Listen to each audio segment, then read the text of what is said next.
Boa noite, queridos irmãos e irmãs.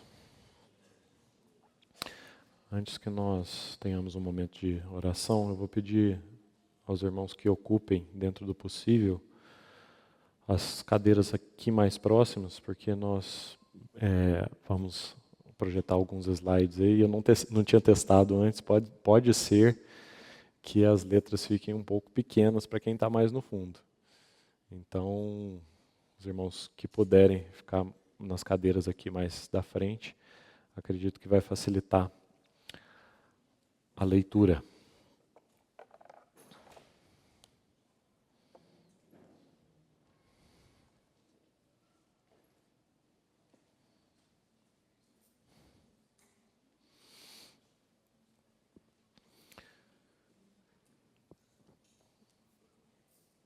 Então vamos, mais uma vez, colocar esse tempo diante do Senhor, pedir a Ele que nos assista nessa missão de considerarmos na Sua Palavra. Senhor Jesus, mais uma vez nós nos colocamos aqui, reunidos, com o único propósito de ver o Senhor na Tua Palavra. Nós sabemos, Senhor, que as Tuas palavras, estas Escrituras que estão nas nossas mãos, elas tão somente testificam de Ti. E é a Ti que queremos ver nelas. Então nos ajuda, ser conosco, com o nosso corpo, com a nossa mente, nos ajuda na nossa atenção, para que este seja um tempo contado e aproveitado diante do Senhor. É assim que te pedimos e entregamos esses momentos nas Tuas mãos. No nome de Jesus. Irmãos, nessa nossa segunda reunião, dentro desse grande tema de apologética, e dentro do tema de apologética, no subtema, a veracidade das Escrituras, a verdade da Palavra de Deus, essa é a nossa segunda reunião. Na primeira delas, nós tratamos desse assunto a verdade da Palavra de Deus do ponto de vista mais histórico. Então nós consideramos os manuscritos, as evidências arqueológicas. Foi um assunto, vamos dizer assim, eminentemente histórico. A historicidade, a verdade histórica desses textos da Palavra de Deus. Hoje, a nossa atenção vai ser voltada para como esses textos verdadeiros, historicamente, ou seja, do ponto de vista histórico, como é que eles foram colecionados, como é que eles foram coligidos, como é que eles foram agrupados nisso que nós conhecemos como o cânon. Então, o nosso assunto de hoje, nós podemos dar o título a ele de A Formação do Cânon. O que é então o cânon? O cânon são esses escritos selecionados, agrupados, que são historicamente verdadeiros, como vimos na última reunião. Não podemos e nem pretendemos voltar a tudo isso, mas nem tudo que é verdadeiro, nem tudo que é historicamente fiel é a palavra de Deus. Então, como foi o processo, de que maneira o Espírito Santo soberanamente conduziu a Igreja de Deus a reconhecer e a agrupar quais desses escritos historicamente verdadeiros, como vimos na última reunião, qual deles deveriam ser conservados, copiados, guardados, reproduzidos e trazidos até os nossos dias. De que maneira, então, o Espírito Santo, por instrumentalidade da Igreja, agrupou, reuniu, colecionou, traduziu o cânon. Primeira coisa que nós precisamos, então, é considerar essa palavra. Por que nós chamamos de cânon? Essa palavra aparece uma única vez no Novo Testamento. Se os irmãos me acompanharem a Gálatas.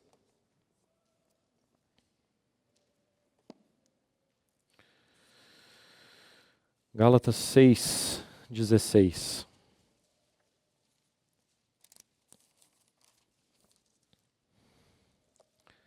Nossa palavra em português, então, cânon, vem da palavra grega cânon também, que está aí em Gálatas 6:16, final da Epístola aos Gálatas.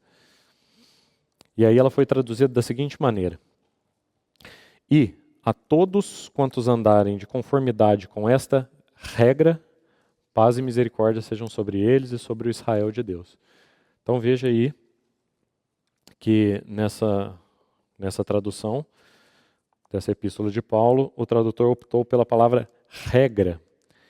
E essa palavra também existe no hebraico, também de uma maneira muito próxima, kané, kanon em grego e kané em hebraico, e ela está em Ezequiel 40, texto também bastante conhecido dos irmãos. Aqui em Gálatas ela foi traduzida como regra. Vamos ver Ezequiel 40.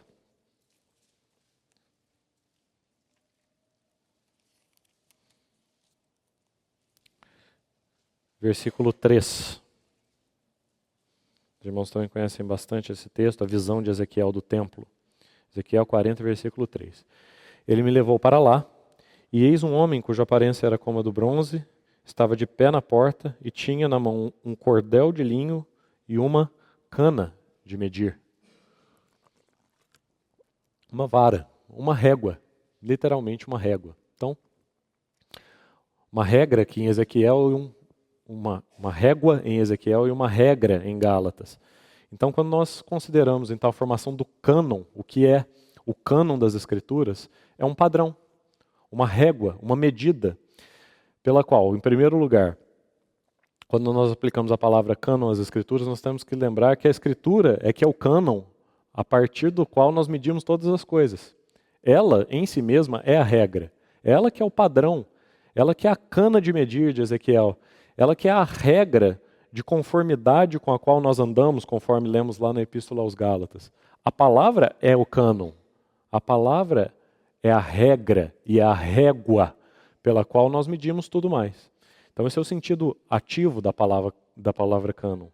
Mas também nós podemos considerar essa palavra cânon no sentido passivo, ou seja, por qual régua, por qual regra nós entendemos que este livro, aquele livro e aquele outro livro devem ou não devem fazer parte daquilo que nós consideramos escrituras sagradas. Então, em primeiro lugar, a escritura é a regra. Em segundo lugar, por outro lado, existe um padrão, existe uma regra, existe uma régua pela qual nós, os crentes, podemos entender que um livro e outro livro são adequados, são inspirados e são adequados para ser considerados como escritura sagrada. E onde é que estão esses cânons? Onde é que estão essas regras? Onde é que estão essas réguas pelas quais nós podemos saber que um livro é ou não é adequado para ser considerado uma escritura sagrada? Elas estão na própria escritura. E é por isso que nós começamos da onde nós começamos na reunião passada. Porque talvez você aí, irmão, esteja estranhando, e o ímpio, o descrente, aquele que não conhece o Senhor, estranha mais ainda, né? Mas espera aí, você vai usar a Bíblia para medir a própria Bíblia? Você vai extrair das Escrituras as regras, os padrões, para dizer quais livros são Escritura e quais não são? Que coisa estranha é essa? Então nós vamos precisar nos lembrar da reunião passada, e a minha resposta para isso é sim. Sim. Nós vamos usar a Escritura como padrão da própria Escritura. É da Escritura que nós vamos extrair as regras ou as réguas com as quais nós vamos medir cada um dos livros, para dizer se eles estão aptos ou não a serem considerados escrituras sagradas. E aí, o ímpio, o descrente, talvez pode dizer, mas assim é muito fácil. Você vai usar a própria Bíblia para dizer se a Bíblia é inspirada? Bom, a resposta que eu tenho para dizer é, me dê uma fonte histórica melhor. E é por isso que nós começamos de onde nós começamos na reunião passada. Me dê um documento melhor. Nós gastamos 1h30 no último sábado mostrando a qualidade desse documento. Qual é o outro documento melhor que nós temos do que esse? Qual é a fonte histórica superior? Não tem nenhuma. Não há nenhuma. Não há nenhuma fonte histórica melhor do que essa que está na nossa frente.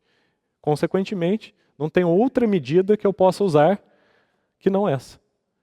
A própria palavra é a medida dela mesma. Não existe nenhum outro documento superior, melhor, mais embasado historicamente e, acima de tudo, ditado e inspirado pelo próprio Espírito Santo. É por isso que a palavra é a medida dela mesma. Não existe nenhuma fonte melhor para isso. Então esse conceito de cânon, essa palavra surgiu, é claro, nos nossos dias, já na era depois de Cristo, né? Mas esse conceito, essa ideia de cânon, ou seja, de que existem livros que são sagrados e que precisam, e que merecem, e que devem ser conservados, copiados, preservados, e outros que não. Eles não devem fazer parte desse colégio, dessa coleção. Esse conceito de que existem livros que devem e que não devem fazer parte desse conjunto, dessa coleção, que hoje nós damos o nome de cânon, esse conceito ele já existe muito antes de existir a palavra cânon. Muito antes de nós chamarmos isso de cânon. Como é que nós sabemos disso? Nós sabemos que desde que os escritos do Antigo Testamento começaram a ser escritos, eles já foram considerados sagrados e já foram separados dos outros escritos. Abram comigo, por favor, para você ver que esses livros eles já foram sendo escritos e automaticamente considerados como escritos diferentes dos outros e, portanto, que mereciam um lugar separado. Deuteronômio. Só para nós nos situarmos, os irmãos sabem disso, eu não posso ficar entrando em tantos detalhes assim, mas nós estamos no final do Pentateuco, certo? Os 5 primeiros livros da Bíblia, todos eles de autoria de Moisés. Então Moisés vai terminar os seus 5 livros, os 5 primeiros de toda a Escritura Sagrada, inspirada por Deus. E lá para o final do livro, Deuteronômio 31,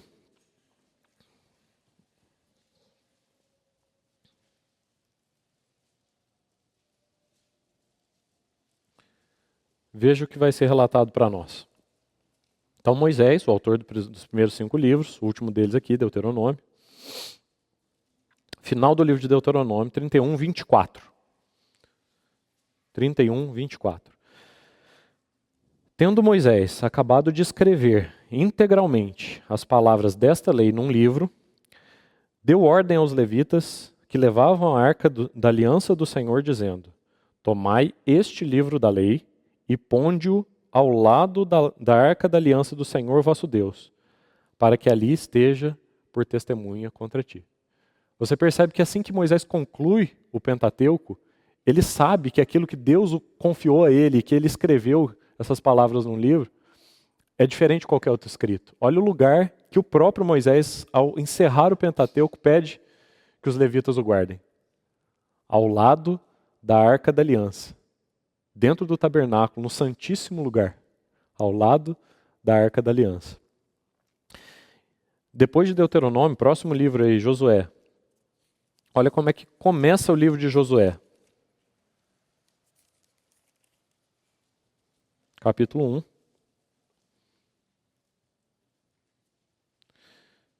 Vamos ler o versículo 1. Josué 1:1. Sucedeu, depois da morte de Moisés, servo do Senhor, que este falou a Josué, filho de Num, servidor de Moisés, dizendo, vamos passar o versículo 7 e 8. Tão somente ser forte e muito corajoso, para terdes o cuidado de fazer segundo toda a lei que meu servo Moisés te ordenou. Dela não te desvies, nem para a direita nem para a esquerda, para que sejas bem-sucedido por onde quer que andares. Não cesses, veja que não é uma ordenança verbal, nem oral. Meu servo Moisés te ordenou, até aí era só de boca, né? Mas olha o versículo 8. Não cesses de falar deste livro da lei. Antes, medita nele dia e noite, para que tenhas cuidado de fazer, segundo tudo quanto nele está escrito. Então farás prosperar o teu caminho e serás bem-sucedido. Então olha o que está acontecendo aqui. Moisés termina de escrever o Pentateuco. Ele sabe que aquilo que o Senhor confiou a ele é palavra de Deus. Então ele redige essas palavras e manda aos levitas que guardem esse livro junto ao lado da Arca da Aliança, no Santíssimo Lugar, no tabernáculo. O próximo depois dele, Moisés morre, então o Senhor levanta como seu sucessor Josué. E as primeiras palavras do livro de Josué são essas. Tudo que Moisés ordenou, não só que ele ordenou verbalmente, o versículo 8 deixa muito claro que essas ordenanças estavam escritas, o livro da lei de Moisés, e mais, o que o Senhor diz que esse livro tem? Esse livro tem autoridade. Porque o Senhor ordena em Josué 1:8 que ele tenha o cuidado, leia aí de novo, medita nele de dia e de noite, não cesses de falar desse livro da lei, antes medita nele de dia e de noite, para que tenhas cuidado de fazer segundo tudo o que nele está escrito. Ou seja, o Senhor está dizendo a Josué que tudo aquilo que Moisés escreveu tem o quê? Autoridade. Autoridade. Está vendo como a palavra é a medida dela mesma? Está vendo como é nas próprias escrituras que nós encontramos o padrão para nós dizermos o que é que tem autoridade e o que é que não tem? Então, assim nós seguiremos, mas só para nós termos uma citação mais para frente, vamos ao segundo livro dos Reis. Segundo Reis.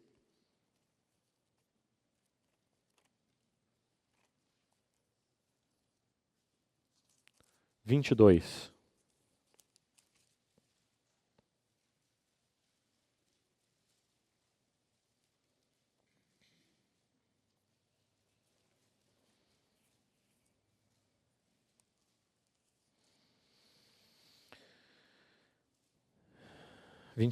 Segundo Reis 22:8. Então disse o sumo sacerdote Ilquias ao escrivão Safã: achei o livro da lei na casa do Senhor. Veja bem, Moisés mandou que ele fosse colocado ao lado da Arca da Aliança, lá no tabernáculo. O tempo passou, os israelitas entraram na terra de Canaã, Salomão constrói um templo, esse templo é dedicado ao Senhor e lá dentro do templo, como o sucessor do tabernáculo, o que está lá, junto da Arca da Aliança? O livro da lei. Então ele é achado de novo nos dias de Josias, por esse sumo sacerdote Ilquias, achei o livro da lei na casa do Senhor. Ele estava onde ele deveria estar, lá do lado da Arca da Aliança. E aí, esse livro então é lido diante do rei, olha o versículo 10 aí, relatou mais o escrivão Safã ao rei dizendo, o sacerdote Ilquias me entregou um livro. E Safã o leu diante do rei. Quando Safã lê esse livro então que foi achado por Ilquias lá na casa do Senhor, versículo 11, tendo o rei ouvido as palavras do livro da lei, rasgou as suas vestes. Rasgou as suas vestes. Está vendo a autoridade desse livro sendo preservada ao longo das eras? Depois nós vamos olhar para isso com mais detalhes a hora que a gente for considerar as etapas, como que aconteceu passo a passo da formação do cânon do Antigo Testamento. Mas isso é só uma amostra para que os irmãos entendam que ao serem escritos, ou conforme os autores inspirados do Antigo e também do Novo Testamento iam escrevendo, eles sabiam, por testemunho do Espírito, que essas palavras eram inspiradas e eram sagradas, ou santas, que significa separadas, e que elas deveriam receber um tratamento especial e serem guardadas de uma maneira especial, já quando eram escritas. O próprio Talmud, para citar uma referência histórica, agora já do século I, tá? Primeiro depois de Cristo. Nós estamos olhando até agora para as evidências do texto conforme ele vinha sendo escrito. Olhamos para Moisés, olhamos para Josué, olhamos para o livro dos reis, quando esse livro que estava guardado lá é achado, é reencontrado. Agora nós vamos olhar já para a era cristã, século I depois de Cristo. O que os judeus pensavam desses livros, então, que vieram sendo guardados? Desde lá do Gênesis até Deuteronômio, o Pentateuco de Moisés, depois os profetas, os salmos. O que os judeus pensavam desses livros? O Talmud, no século I, diz assim, que os livros dos hereges, incluindo, eles consideravam hereges quem? Os cristãos, né? Os evangelhos, por exemplo. Então eles dizem assim, os livros dos hereges, incluindo os evangelhos, não conspurcam as mãos. Conspurcar as mãos. Por quê? Eles consideravam que os livros deles, os livros do cânon do Antigo Testamento, conspurcavam as mãos. O que é isso? Tornavam as mãos impuras. Não porque o livro era impuro, muito pelo contrário. O livro era tão santo, tão sagrado, que se você tocasse nele para ler esse livro, as suas mãos ficavam conspurcadas. Então você tinha que fazer um ritual, e os irmãos conhecem bem como é que eram os rituais dos judeus, de lavagem das mãos. Depois de tocar nessas escrituras, as mãos eram conspurcadas. Ou seja, ainda nem existia essa palavra, cânon, não era aplicada à formação dos livros da Bíblia, mas essa ideia já existia.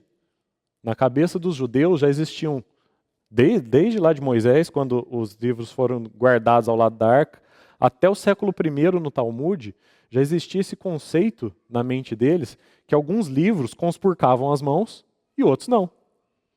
Então, os judeus na época do século I diziam assim, que os evangelhos não conspurcavam as mãos, mas os livros deles, os livros do Antigo Testamento, tornavam impuras as mãos. Depois de tocar nele, você precisava fazer um ritual para purificar suas mãos.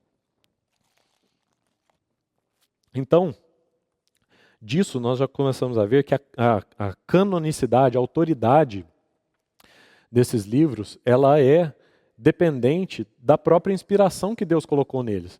Não foi a igreja, lá no século I, nem mesmo a comunidade judaica, durante todo o desenvolvimento do Antigo Testamento, que conferiu a autoridade aos livros. Isso é um detalhe importante. Por quê? Principalmente por causa do argumento que nós ouvimos nos nossos dias, principalmente por parte do catolicismo romano. E nós já dissemos na primeira reunião que o propósito aqui não é ficar criando animosidade, promovendo o debate, mas é uma reunião sobre o tema apologética. Então eu preciso responder a argumentos falaciosos que são colocados e que podem chegar até os ouvidos dos irmãos. O que o catolicismo romano diz? Que a igreja fez a Bíblia. A igreja criou a Bíblia. A igreja é quem determinou, veja a palavra, a igreja é quem determinou quais livros são cânon e quais livros não são do cânon.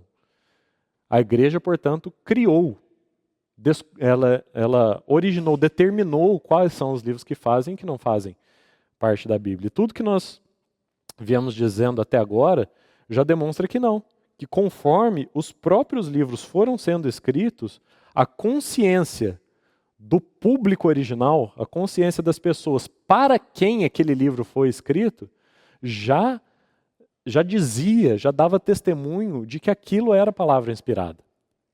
Você lembra da resposta do povo israelita quando Moisés lê os mandamentos? Tudo o que o Senhor falou, isso faremos. Isso faremos.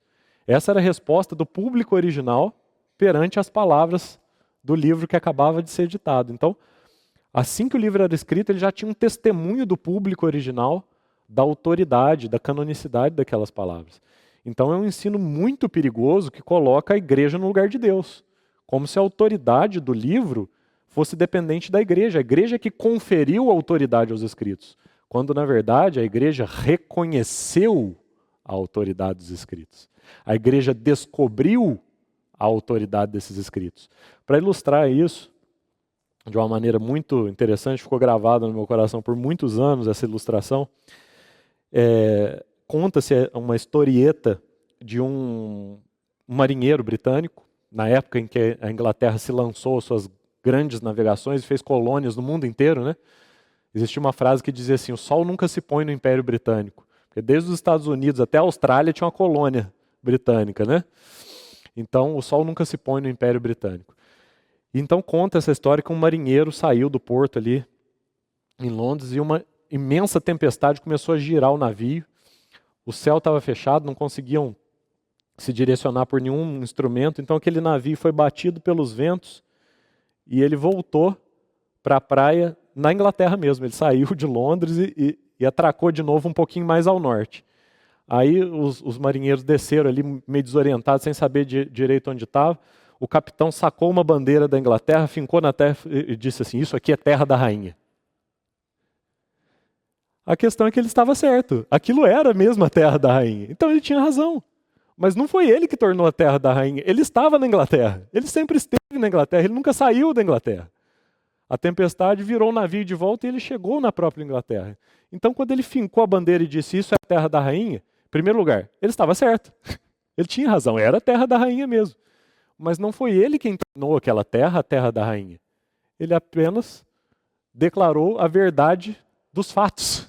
Aquela terra é a terra da rainha. É isso que a igreja fez com o cânon. É isso que a igreja fez com o cânon. Quando a igreja olhou para esse livro e disse: isto é a palavra de Deus, ela não tornou esse livro a palavra de Deus. Ela reconheceu que este livro é a palavra de Deus. Então isso é importante. A canonicidade é determinada pela inspiração de Deus e descoberta ou reconhecida pelo povo de Deus. E como é então que o povo de Deus, desde o povo de Deus do Antigo Testamento, o povo judeu, até o povo de Deus do Novo Testamento, a igreja, os princípios são os mesmos. Como que o povo de Deus é capaz, através de que princípios, através de que regras, através de que medidas, o povo de Deus é capaz de reconhecer que um livro é ou não é parte do cânon. Então nós vamos citar aqui 5 princípios e para você anotar. Eu vou citar os 5, facilitar o seu trabalho de anotação aí, depois nós vamos explicando cada um deles. O livro é autorizado, primeiro princípio. Segundo, o livro é profético. Terceiro, o livro é confiável. Quarto, o livro é dinâmico. Quinto, o livro é aceito. Então vamos lá, com calma, cada um deles. Primeiro, o que seria um livro autorizado? Os próprios livros, e aí nós não vamos poder ficar citando referências aqui, porque são muitas, inclusive, principalmente nos profetas, o próprio livro clama para si, afirma que ele vem da parte de Deus. Isso é ser autorizado. É claro que o simples fato do livro dizer que é autorizado não o torna autorizado, é por isso que a gente não tem um princípio só, são 5.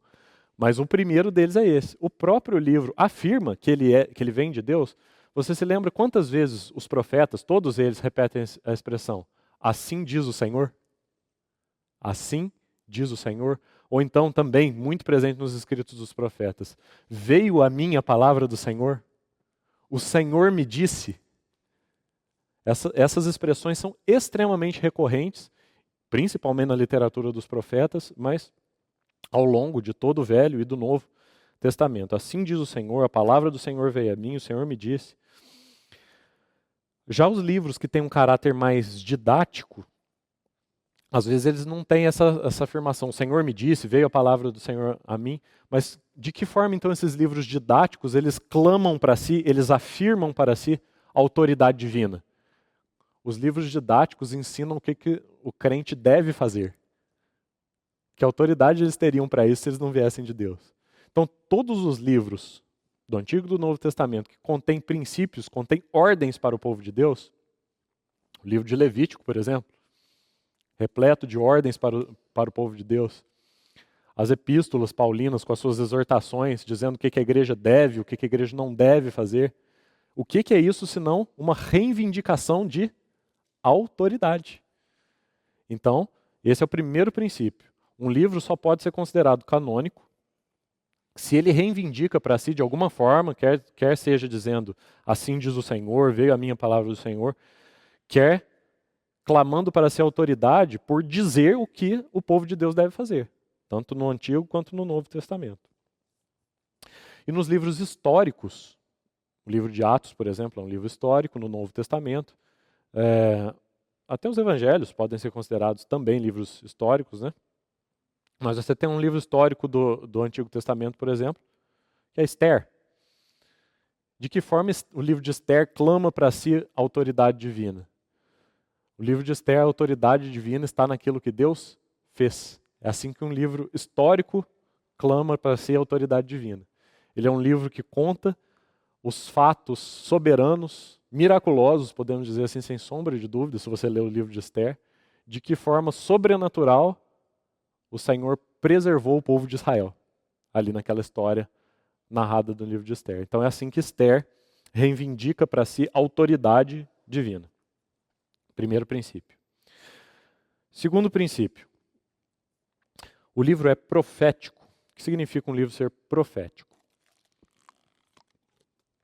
Profetizar, irmão, é mais do que prever o futuro. Isso faz parte da profecia também. Tanto é que alguns profetas eram chamados de videntes. A Bíblia cita o vidente Gade, por exemplo, nos dias de Davi.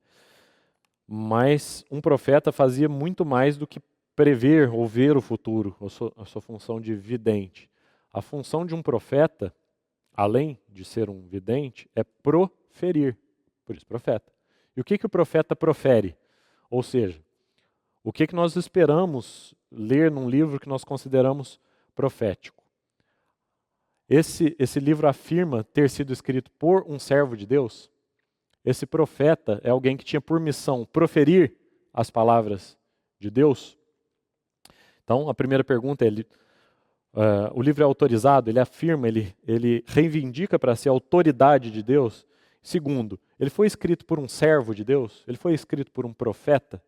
E aqui profeta é muito mais do que um vidente, né? Então, vamos olhar, por exemplo, para a segunda epístola de Pedro. 2 Pedro.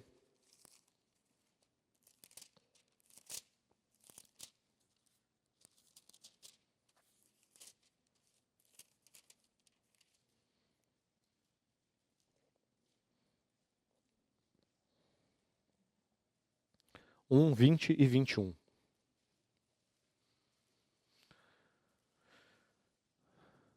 Para nós vermos o que significa um livro ser profético. 2 Pedro 1, 20 e 21.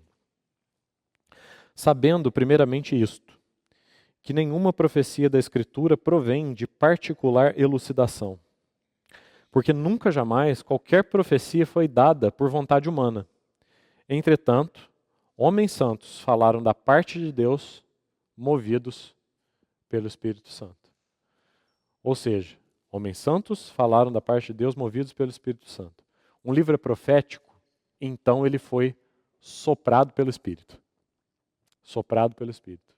Está claro isso no livro? Quando nós lemos, está claro que foi uma palavra que foi ditada pela boca de Deus, que vem do Espírito Santo. Então, esse livro pode ser considerado profético. E esse é o nosso segundo princípio. Todos os autores da Bíblia, eles tinham um dom ou um ofício profético. É fácil de ver aqueles que têm os ofícios, né? Que são todos os profetas do Antigo Testamento, principalmente. Isaías, Jeremias, Ezequiel, Daniel. Eram profetas, vamos dizer assim, por profissão, né? Ou por ofício. São aqueles que exerceram ofício profético. Mas não só aqueles que exerceram ofício profético tinham um dom profético. Para ilustrar isso, talvez a melhor forma seja Atos, né? Você se lembra do discurso de Pedro, lá em Atos 2? Se você quiser anotar aí, versículos 29 e 30. Ele está fazendo uma narração sobre a ressurreição de Jesus, né? E a certa altura, ali no versículo 29 e 30, ele vai dizer assim que Davi era profeta. Mas esse não era o ofício de Davi, né? Davi era o quê? Davi era rei. Ele não era de ofício, ou seja, de profissão, um profeta. Mas claramente se reconhece pelos seus salmos, inclusive no que Pedro vai citar ali, que ele tinha o dom de profecia. Que ele falava em nome do Senhor, inclusive prevendo coisas que viriam a acontecer com o Messias. Então, Pedro vai dizer lá em Atos 2 que Davi era profeta. Não por ofício, seu ofício era rei, mas por dom.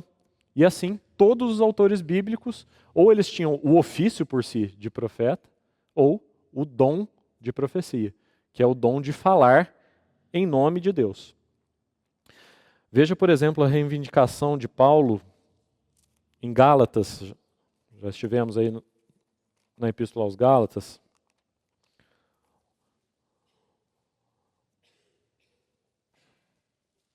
Olha só o que Paulo reivindica para si em Gálatas 1:1. Introdução da Epístola aos Gálatas. Paulo, apóstolo, não da parte de homens, nem por intermédio de homem algum, mas por Jesus Cristo e por Deus Pai, que o ressuscitou dentre os mortos. Você está vendo Paulo reivindicando para si um dom profético? Uma autoridade de falar, não porque nenhum homem tivesse concedido a ele nenhuma autoridade. De onde que ele diz que a autoridade dele vem? Paulo, apóstolo, não da parte de homens, mas por Jesus Cristo e por Deus Pai. Aqui Paulo está afirmando ser um profeta de Deus. Está clamando para ser autoridade, que é o primeiro princípio que nós vemos, e o segundo princípio, está falando em nome de Deus, portanto, o ofício, o dom profético. Também Paulo, em 2 aos Tessalonicenses, um pouquinho mais para frente aí.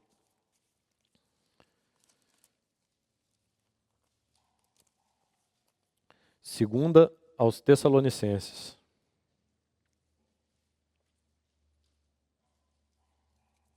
Olha que texto interessante esse. 2 aos Tessalonicenses 2, 1 e 2. 2 aos Tessalonicenses 2, 1 e 2.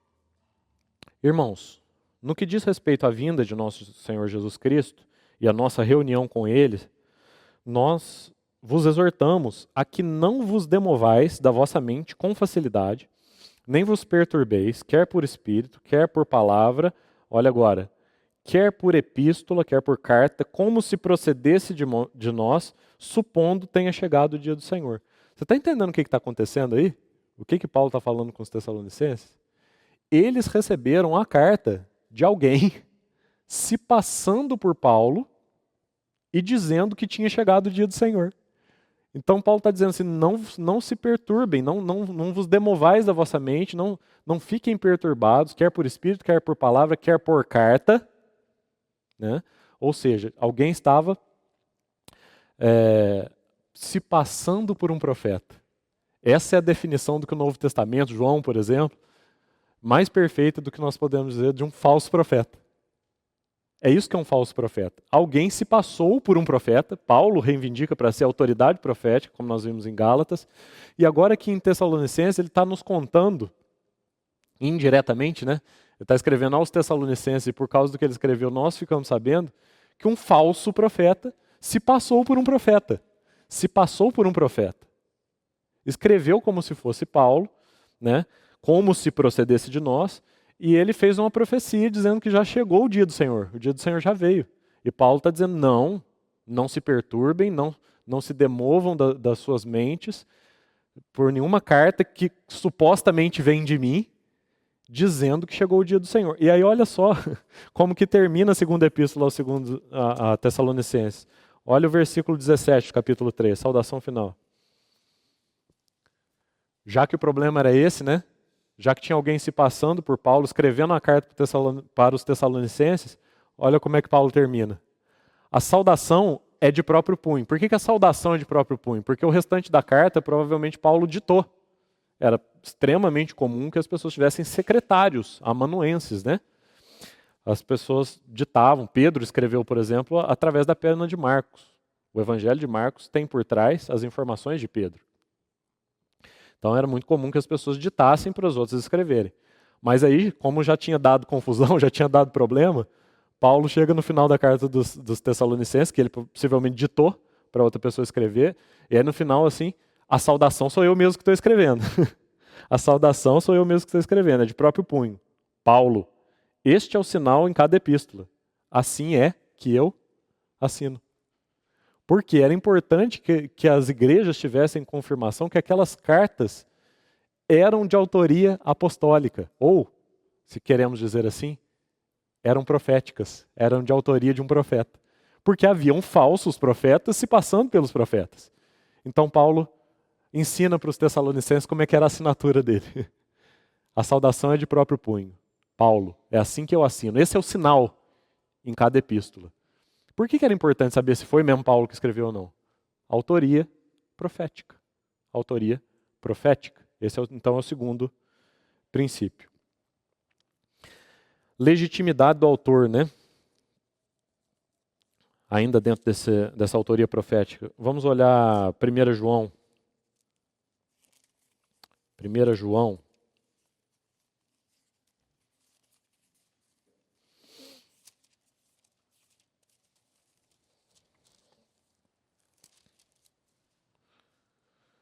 Primeiro João 2, 18 e 19. Filhinhos, já é a última hora.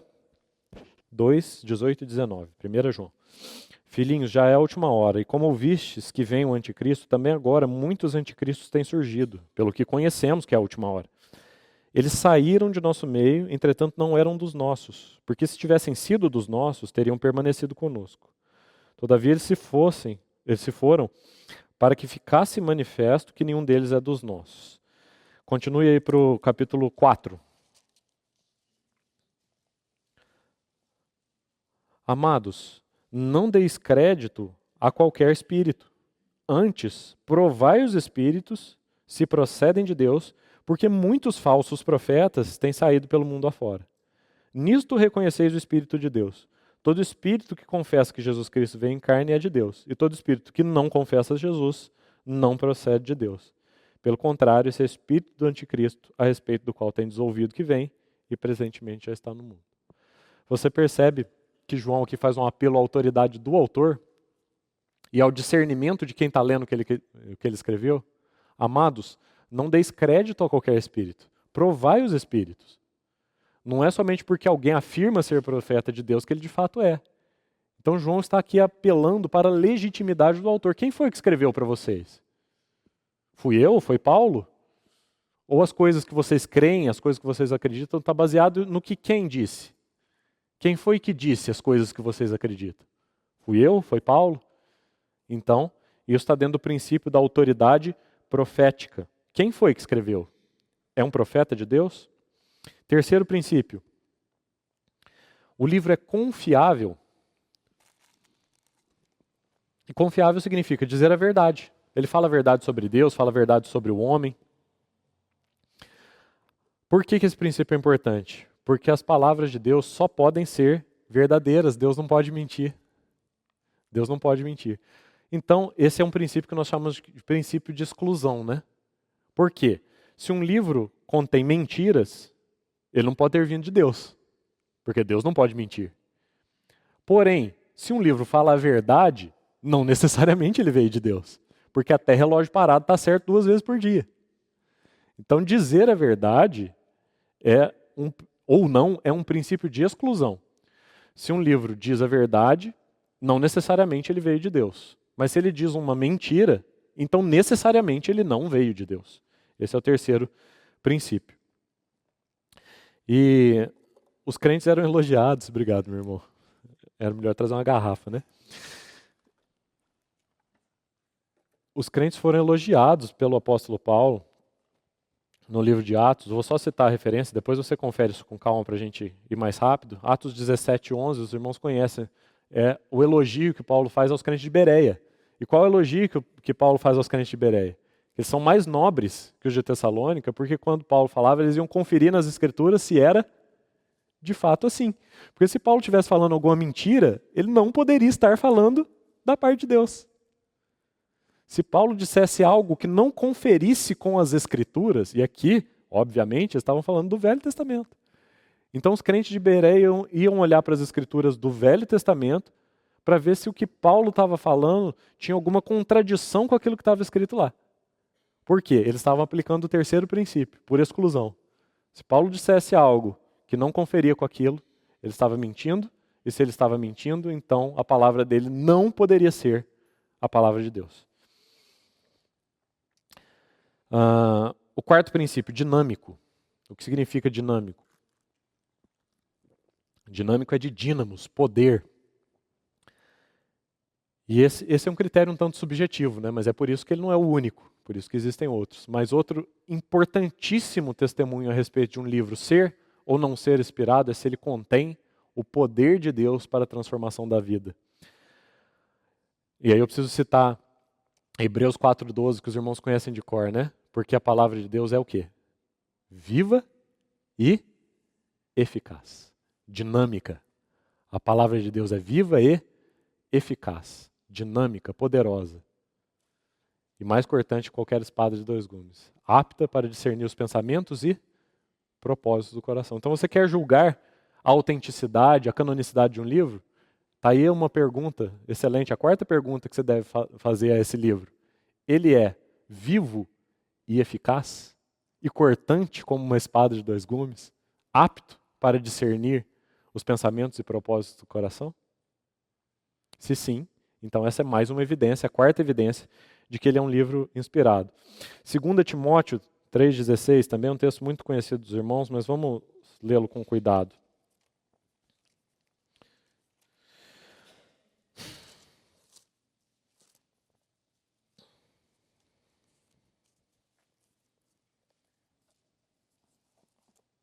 Segunda Timóteo 3,16. Alguém já disse que os versículos 3 e 16 são importantes, né? João 3,16, por exemplo. 2 Timóteo 3,16. Toda a Escritura é inspirada por Deus. Isso é o assunto da inspiração, já viemos conversando sobre ele.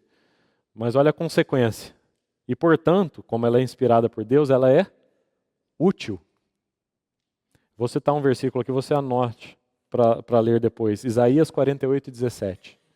Tão interessante, no Velho Testamento, o profeta Isaías diz assim, falando em nome do Senhor. Eu sou o Senhor vosso Deus que vos ensina o que é útil. Ou seja, irmão, tem alguma coisa que o Senhor não deixou absolutamente claro na palavra? Não se preocupe. Tudo que Ele deixou claro é o que é útil. Aquilo que a palavra não deixou claro, não deixou ensinado, não deixou explicado, pode ficar tranquilo. Não é útil. Toda a Escritura é inspirada por Deus e, portanto, útil. Útil para quê? Para o ensino, para a repreensão, para a correção, para a educação na justiça. É dinâmica, é poderosa para ensinar, para instruir. Olha o que dizem os versículos 14 e 15.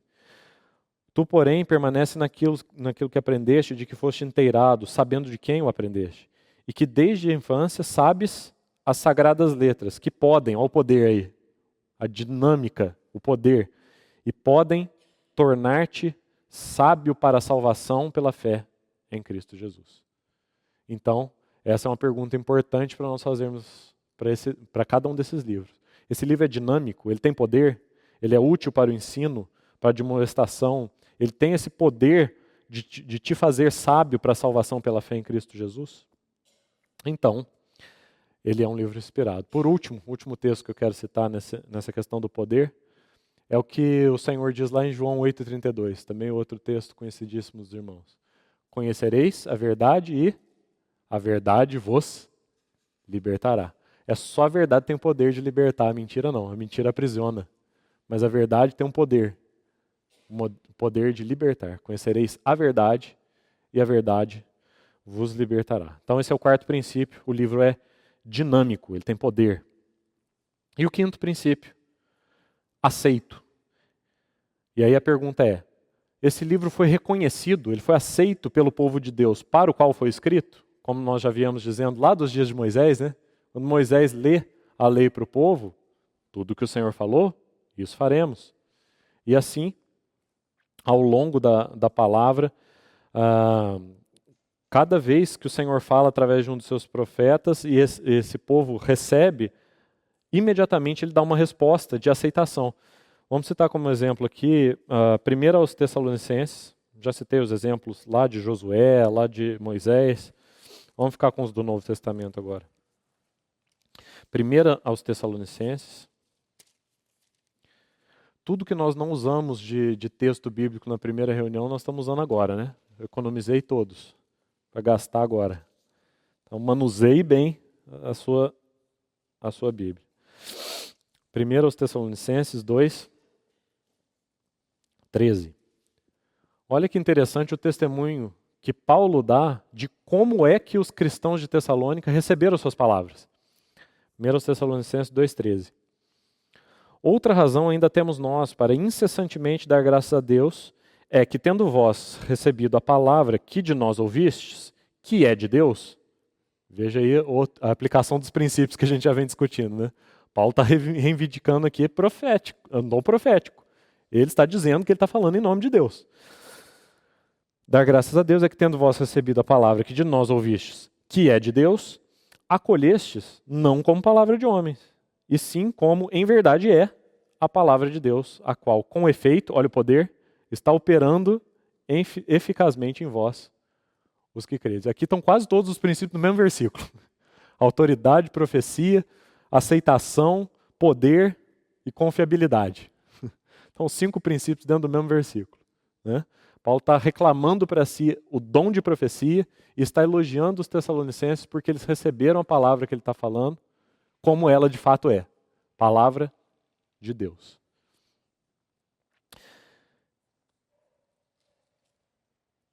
Vamos dar um exemplo negativo agora no Antigo Testamento, Jeremias.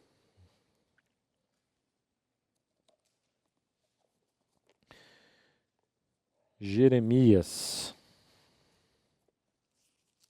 capítulo 5.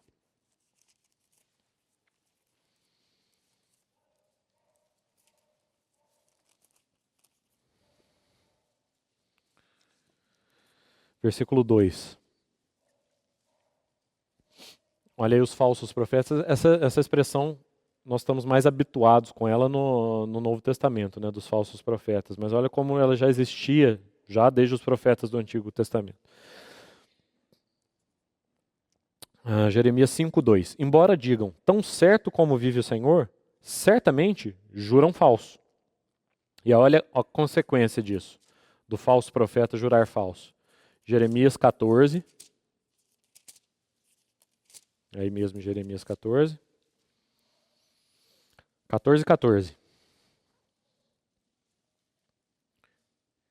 Disse-me o Senhor. Olha Jeremias dizendo que, reclamando para ser autoridade divina. Disse-me o Senhor, os profetas profetizam mentiras em meu nome. Nunca os enviei, nem lhes dei ordem, nem lhes falei. Visão falsa, adivinhação, vaidade e o engano do seu íntimo são o que eles vos profetizam. Portanto, assim diz o Senhor acerca dos profetas, que profetizando em meu nome, sem que eu os tenha mandado, dizem que nem espada nem fome haverá nessa terra. A espada e a fome serão consumidos esses profetas. E o povo a quem eles profetizam será lançado nas ruas de Jerusalém por causa da fome e da espada. Não haverá quem o sepulte, a ele, a suas mulheres, a seus filhos, a suas filhas, porque derramarei sobre eles a sua maldade.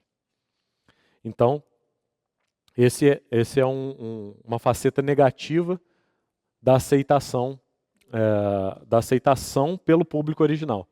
Quando o povo aceitava o que de fato era a palavra de Deus, como nós lemos lá em Tessalonicenses, Paulo elogia os Tessalonicenses porque eles receberam as palavras que ele falou como sendo palavra de Deus. Aqui em Jeremias nós vemos a consequência de um povo que aceita como se fosse palavra de Deus aquilo que não é palavra de Deus.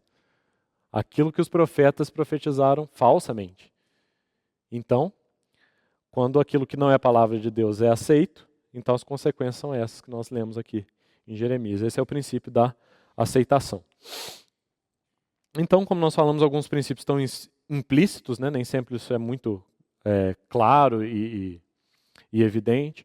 Um exemplo disso é a Epístola aos Hebreus, que não tem declaração de autoria, né? Então, como é que nós vamos dizer se é um livro profético se nós não sabemos se o autor é um profeta? Então, esse princípio está implícito. É só você ler o livro de Hebreus e você vai ver que a mensagem é profética. Então, certamente ela vem de um autor que é profeta, embora nós não possamos julgar pela autoria sem saber quem é o autor.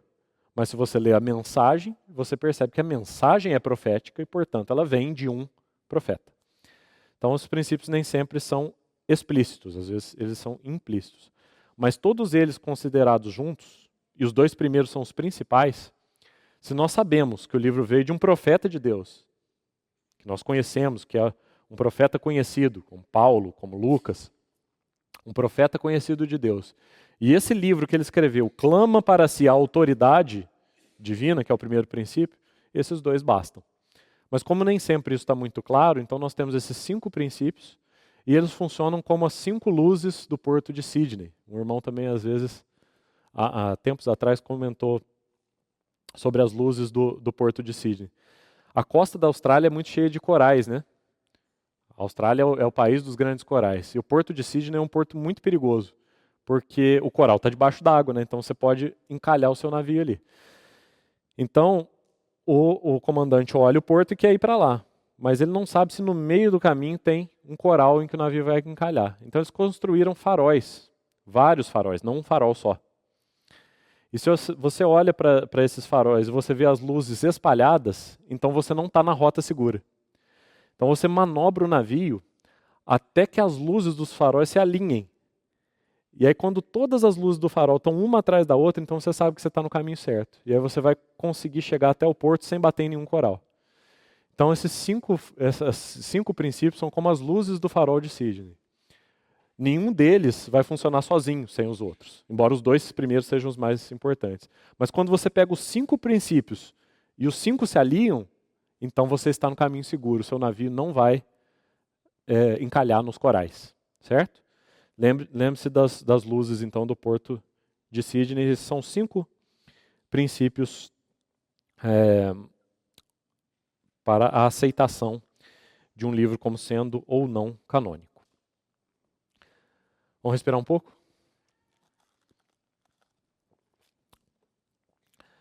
Agora, concluindo então essa sessão, nós vamos passar a considerar de maneira separada, porque a formação deles se deu de maneira separada, o cânon do Antigo Testamento, e do Novo Testamento. Agora nós já sabemos até aqui o que é cânon e como esse conceito ele já existe muito antes de existir a palavra cânon e aquilo que a gente chama de cânon, e quais são os princípios que permitem à igreja descobrir e não determinar, já falamos disso, o que é, o que pertence e o que não pertence ao cânon.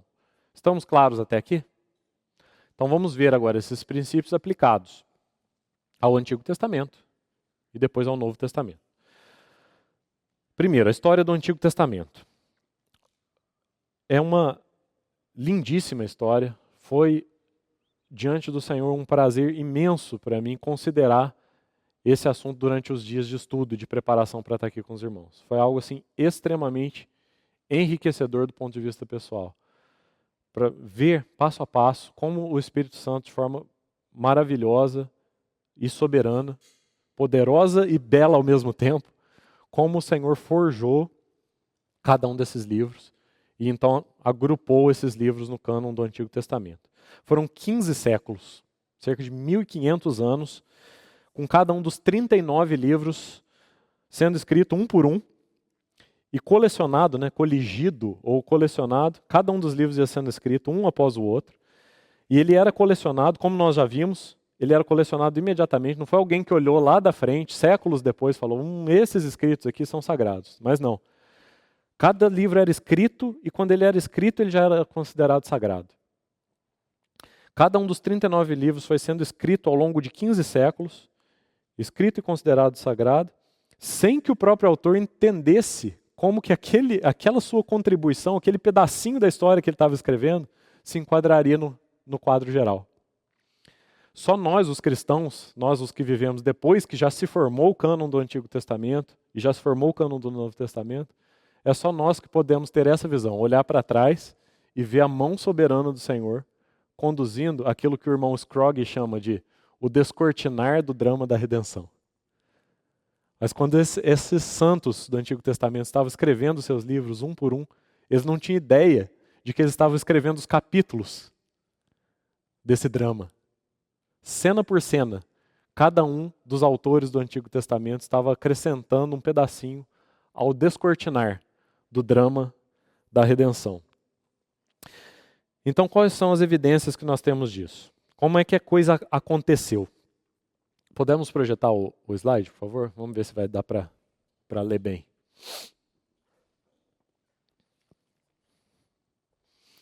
Como nós vamos falar de cronologia, eu busquei fazer uma linha do tempo.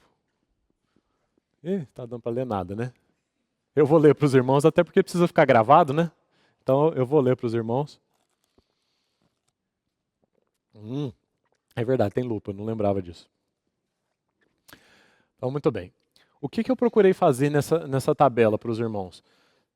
É claro que existe muita discussão sobre isso, tá? Até mesmo quanto aos livros do Novo Testamento, quanto a quem vem primeiro, quem vem depois. As próprias epístolas de Paulo tem um pouco de discussão, qual que vem primeiro. João, se ele escreveu o Evangelho, o Apocalipse, quem vem primeiro, quem vem depois. Existe um pouco de discussão a esse respeito. No Novo Testamento isso não tem praticamente importância nenhuma, já que todos os livros, os evangelhos, as epístolas, tudo foi escrito em meio século, na metade do primeiro século, na metade final do primeiro século. Então, essa discussão não é tão importante quanto aos livros do Novo Testamento. Já o Antigo Testamento foi escrito em 1500 anos, às vezes pode virar uma bagunça na nossa cabeça, porque a ordem que eles aparecem na palavra, obviamente, não é a ordem cronológica. Eles foram agrupados por categoria. Você tem a lei, o Pentateuco, os 5 primeiros livros, depois você tem livros históricos, depois você tem livros poéticos, os Salmos, Cantares, e depois você tem os profetas, os maiores e os menores. Mas essa não é a ordem cronológica. Então, qual é a ordem cronológica? Isso não é absoluto, existe um pouquinho de discussão, mas em linhas gerais, a ordem cronológica é essa aí. Em primeiro lugar, obviamente, nós temos o Gênesis, que vai contar a história começando de Adão. Então, obviamente, ele é o primeiro. O livro de Jó vem junto, pus um colchete, um asterisco ali, porque não se sabe exatamente quando ele foi escrito, mas a história de Jó, a pessoa de Jó, muito possivelmente, muito provavelmente, é da época de Abraão. Então, ele está ali mais ou menos nos 2000 anos antes de Cristo, junto ali com Abraão, Isaac, Jacó e José. Então, qual é a cronologia da história, a história do Antigo Testamento contada por ordem cronológica? Tudo começa com a criação de Adão, obviamente. E aí você tem os primeiros 2000 anos ali de Adão a Noé, dilúvio, Torre de Babel, Gênesis 1 a 11. E aí, depois de Gênesis 12, já começa a história de Abraão. E Gênesis termina lá no capítulo 50, termina com José no Egito, não é assim? Então a história começa com Adão até Noé, depois de Abraão a José no Egito. Assim termina o livro de Gênesis. Êxodo já começa com o nascimento de Moisés, não é assim? O nascimento de Moisés e o Êxodo, que é a saída do povo de Israel de dentro do Egito, da escravidão no Egito. Então, pode chegar o texto um pouquinho mais para frente. Isso então já é 500 anos depois, cerca de 1500 anos depois de Cristo. Por isso que nós dissemos que o Antigo Testamento foi escrito em 15 séculos, né? Que Moisés escreve a história de Adão lá 4000 anos antes de Cristo. Mas quem está escrevendo é Moisés, e Moisés nasceu aí, ó, no livro de Êxodo, 1500 anos antes de Cristo. Então Moisés escreve os seus 5 livros, Gênesis, Êxodo, Levítico, Números, Deuteronômio. Então, e a história prossegue até Josué. Josué fecha a história do Pentateuco, né? Porque o Êxodo de Moisés conta a história do povo saindo do Egito, e aí eles peregrinam no deserto, tem o tabernáculo, tem os mandamentos, tem a Páscoa, e termina a história com Josué entrando em Canaã. Então os israelitas saíram do Egito em Êxodo e entraram em Canaã em Josué. Moisés escreveu até Deuteronômio, depois de Deuteronômio vem Josué, escrito pelo próprio Josué. Continua. Depois dessa história que os israelitas entram na terra de Canaã, inicia-se o período dos juízes. A frase que é mais repetida no livro dos juízes é: naquela época não havia rei em Israel. Então os juízes julgaram antes dos reis. Quem eram os juízes? O povo entrou na terra de Canaã, não tinha rei, eles foram sendo julgados, juiz após juiz, desde Otniel até o último deles, Samuel, que era juiz e também era profeta. Lá embaixo, na última linha, estão os autores, né? Primeiro Moisés, de Gênesis até Deuteronômio, depois Josué escreve o livro de Josué. Possivelmente o livro de Juízes e o de Ruth também. Ruth conta uma história que aconteceu nos dias dos juízes, não é assim? Leia o capítulo 1 de Ruth aí que você vai ver que a história de Ruth acontece na época dos juízes. Então você tem Juízes, Ruth, que é uma história que acontece na época dos juízes, primeiro livro de Samuel, o segundo livro de Samuel, possivelmente os 4 são de Samuel, certo? Samuel escreve Juízes, Ruth, primeiro e segundo Samuel. E aí a história dessa época, mas os livros não, por isso que eu coloquei colchete e asterisco lá. Primeira Crônicas é um livro de Esdras. Esdras está lá no final dessa linha do tempo, nós vamos chegar lá. Esdras está lá no final. Mas Esdras escreve o seu primeiro livro das Crônicas contando a história que está acontecendo nessa época. Qual história? Ele começa lá do primeiro reino, o Reino Unido de Israel. Assim começa a primeira Crônicas. Primeiro livro das Crônicas. E Salmos também. Salmos também começa a ser escrito nessa época. Grande parte dos Salmos é de Davi. Então, Davi está aí, na época do Reino Unido de Israel. Então, Israel não tinha rei, foi governado pelos juízes ali, de cerca de 1350 a.C. até 1000 a.C. Aí, 1000 a.C., 1051, tem o primeiro rei que é Saul, depois Davi, depois Salomão. Nesses 3 primeiros reinados, sobre os quais escreveu Esdras, nós vamos ver que talvez, possivelmente Jeremias também, nesses 3 primeiros reinados, o reino era um só. Então, vamos lá, recapitulando a história de Israel. Teve a criação de Adão até Noé, depois teve Abraão, aí Abraão foi chamado, separado, né? Aí vem a história de Abraão, Isaac, Jacó, José no Egito. Aí vem Moisés que tira o povo do Egito, e Josué que coloca o povo em Canaã. O povo é julgado pelos juízes em Canaã, e agora o povo tem um rei. Agora o povo de Israel tem um rei. E nesses 3 primeiros reis existe um único reino. Saul, Davi e Salomão. Após o reinado de Salomão, o reino se divide, não é isso? História de Israel. Pode passar um pouquinho mais para frente. Isso. Amplia de novo para nós, por favor. Aí o reino se divide.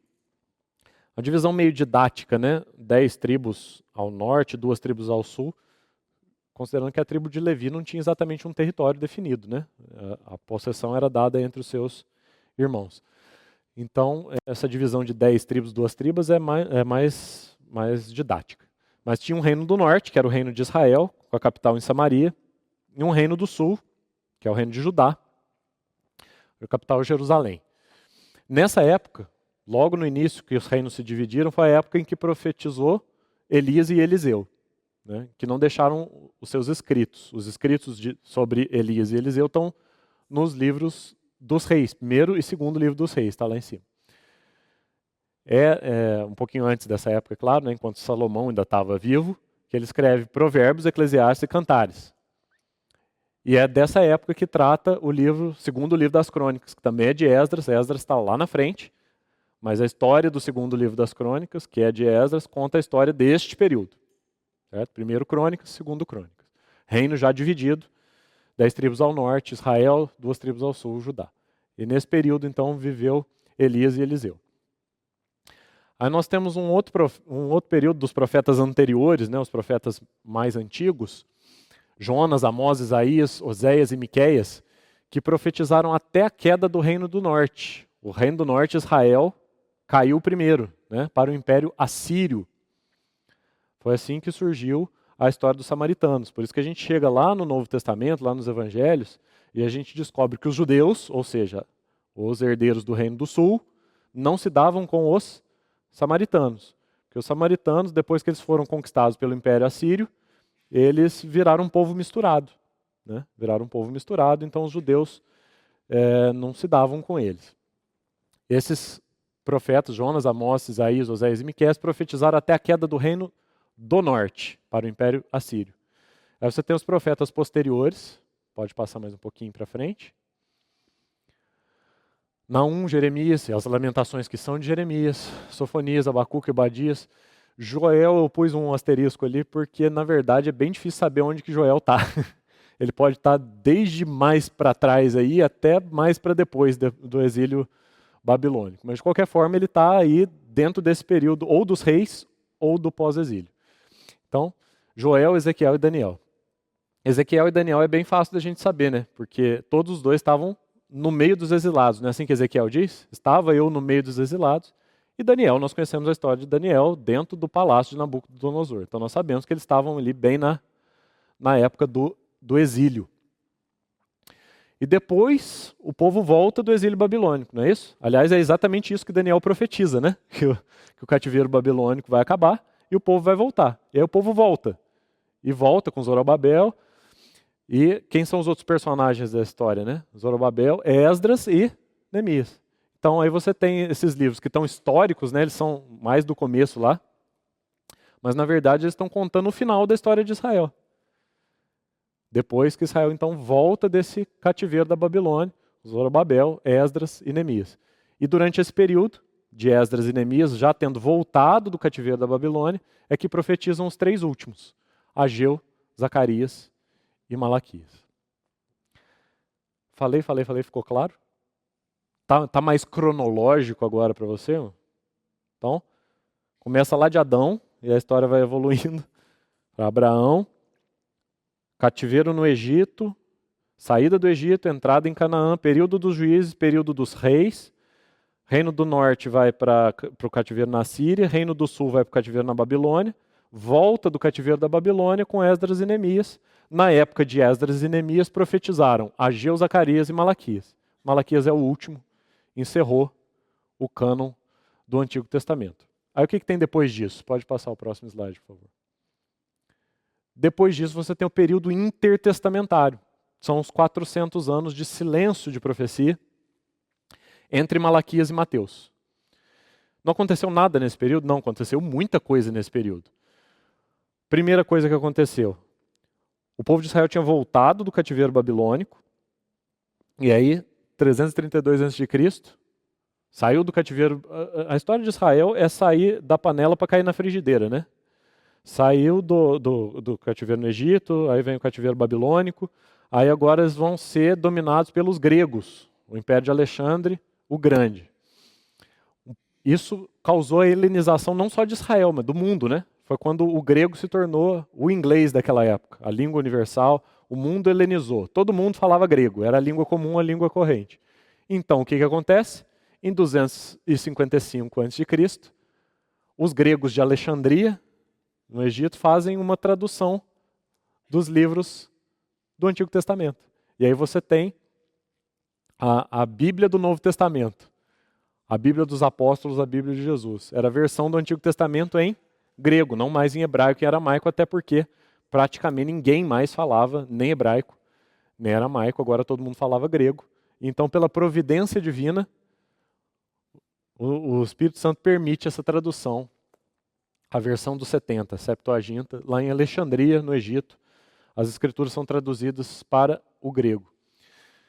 Em cerca de 160 a.C., acontece a revolta dos Macabeus. Foi um pequeno período de independência entre a panela e a frigideira, né? Porque estavam no domínio grego de Alexandre o Grande, e o próximo é o domínio romano, o general Pompeu. Se você chegar um pouquinho para frente, olha lá, domínio romano, cerca de 63 a.C., o general romano Pompeu conquista Jerusalém. Então, entre o domínio grego e o domínio romano, houve um pequeno período de independência, que é o período dos Macabeus, os irmãos João, Jonatas e Simão Macabeu. Eles fizeram uma revolta política mesmo. Por isso que nos dias do Novo Testamento a gente vê que a expectativa das pessoas por um Messias era um Messias político. Eles esperavam um Macabeu que desse certo, porque os Macabeus deram errado. Eles fizeram uma revolta política contra não, na verdade não foi contra Alexandre o Grande já tinha morrido, era contra os Seleucidas, foi uma dinastia que sucedeu ao Alexandre o Grande. Então eles foram ali durante um período curto de tempo independentes. Uma revolta política liderada por Jonas Macabeu, que deu um curto período de independência política para os judeus até que eles caíram de novo, agora sob domínio romano. É por isso que o que eles esperavam a respeito de Jesus no Novo Testamento é que ele fosse um Judas Macabeu que deu certo, porque o Judas Macabeu deu errado. Então, tudo girava em torno de uma expectativa política. E não tem nada mais nesse período que se possa considerar espiritual. E é aí que estão os apócrifos, que está escrito ali embaixo. Porque dos apócrifos, os mais famosos que nós conhecemos, tem outros, é 1ª e 2ª Macabeus. 1ª Macabeus é um livro essencialmente histórico, que conta justamente a história desse período, como que foi a revolta política de Judas, Jonatas e Simão Macabeu, e esse período de independência. Então, o primeiro livro de Macabeus é um livro simplesmente histórico, sem nada de proveito espiritual. Segundo Macabeus é que tem uns problemas, e nós vamos ver isso com mais calma agora que a gente vai considerar a formação do cânon. Então, isso foi só um preâmbulo, só um pano de fundo para nós entendermos a cronologia do Antigo Testamento. Tá. Então, nós temos uma linha do tempo, de Gênesis a Malaquias. E aí, como é que isso se formou? Como é que durante esse tempo, essa sucessão de eventos, então, de Gênesis a Malaquias, o cânon foi se acumulando, livro em cima de livro? Nós já lemos lá em Deuteronômio 31 que os livros de Moisés, o Pentateuco, foram preservados ao lado da Arca do Senhor, não é isso? Então vamos começar daí. Já sabemos como se formou o Pentateuco. Então, os livros de Moisés, o Pentateuco, foram preservados ao lado da Arca do Senhor no tabernáculo. Josué, abram comigo, por favor. Mantenham em mente essa linha do tempo. Eu gostaria que tivesse jeito, mas isso é impossível, mesmo com ampliação reduzida. Eu queria deixar essa linha do tempo projetada inteira aos olhos dos irmãos. Mas isso não vai ser possível. Então, tenha ela em mente aí, por favor. Tudo começa com os 5 escritos de Moisés, o Pentateuco, guardado ao lado da arca no tabernáculo, já lemos isso em Deuteronômio. Depois de Moisés, o próximo autor que nós pusemos aí na linha do tempo, depois de Moisés, Josué. E aí o que Josué fez? Vamos lá. Josué 24, 26.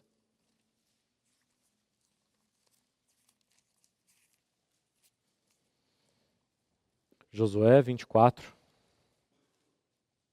26. Não vamos ler Deuteronômio de novo. Josué escreveu essas palavras no livro da lei de Deus, tomou uma grande pedra e a erigiu ali debaixo do carvalho que estava em lugar santo do Senhor. Disse Josué a todo o povo: Eis que esta pedra nos será testemunha, pois ouviu todas as palavras que o Senhor nos tem dito, portanto será testemunha contra vós outros, para que não mintais ao vosso Deus. Está percebendo o que Josué fez? Ele literalmente deu continuidade aos escritos de Moisés, até porque Moisés não poderia ter escrito sobre a própria morte, concorda? E é assim que termina o livro de Deuteronômio. O livro de Deuteronômio termina com a morte de Moisés. Então, Josué vai lá e acrescenta o finalzinho de Deuteronômio com o relato da morte de Moisés, conta a sua própria história, que é o livro de Josué, e a hora que ele termina o livro de Josué, está aí o que ele faz. Termina o livro de Josué, 24 e 26, escreve essas palavras no livro da lei de Deus. Não tem nenhuma diferença na palavra que é usada aí, porque foi aplicada para o Pentateuco de Moisés, que tinha acabado de ser escrito. Ele escreve estas palavras no livro da lei de Deus, toma uma pedra e erige ali. Então, nós já temos a continuidade de Moisés para Josué. Depois de Josué, nós vimos a cronologia ali, o que vem depois de Josué? O período dos juízes. E aí, nós vimos que quem é mais provável de ter escrito esse livro de juízes é Samuel. Então, vamos ver a transição para Samuel. 1 Samuel.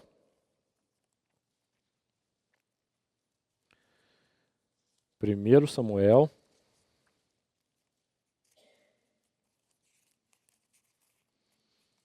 dez.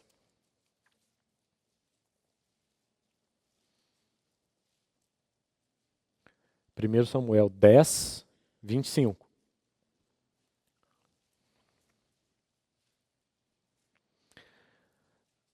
Declarou Samuel ao povo o direito do reino, escreveu num livro e o pôs perante o Senhor. Então despediu Samuel todo o povo, cada um para sua casa. Está vendo o que Samuel fez? Moisés, lá em Deuteronômio, escreve, põe o livro do lado da arca. Josué, no final do livro de Josué, acrescenta suas palavras no livro da lei de Deus e erige uma pedra debaixo do carvalho. Samuel declara ao povo o direito do reino, escreve num livro e pôs perante o Senhor. Então Samuel dá continuidade à escrita da lei de Deus que veio através de Moisés e Josué. Agora Samuel. Samuel fez mais do que isso. Ele escreveu a sua porção, então, Juízes, Rute, 1 Samuel, 2 Samuel. E ele faz mais do que isso. Olha aí no primeiro livro de Samuel, capítulo 19.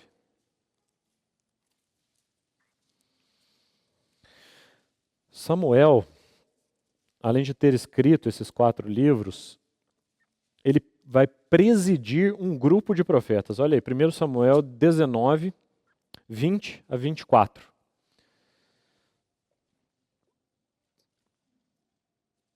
Talvez possamos ler menos versículos para ir mais rápido.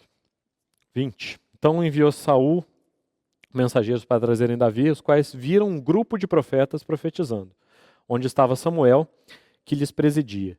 E o Espírito de Deus veio sobre os mensageiros de Saul e também profetizaram.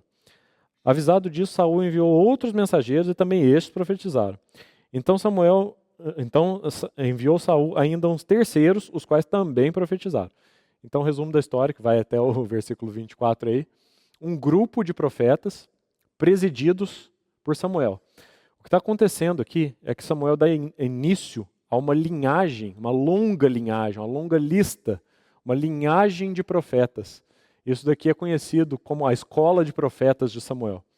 Aqui começa uma linhagem extensa de profetas que nós vamos ver se estender. E aqui eu vou precisar interromper a minha sequência cronológica só para a gente consultar um texto lá em Ezequiel. Ezequiel 13. Deixa Samuel marcado aí que nós vamos continuar na sequência cronológica.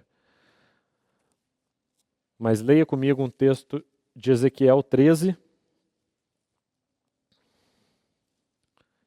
Ezequiel 13, 9.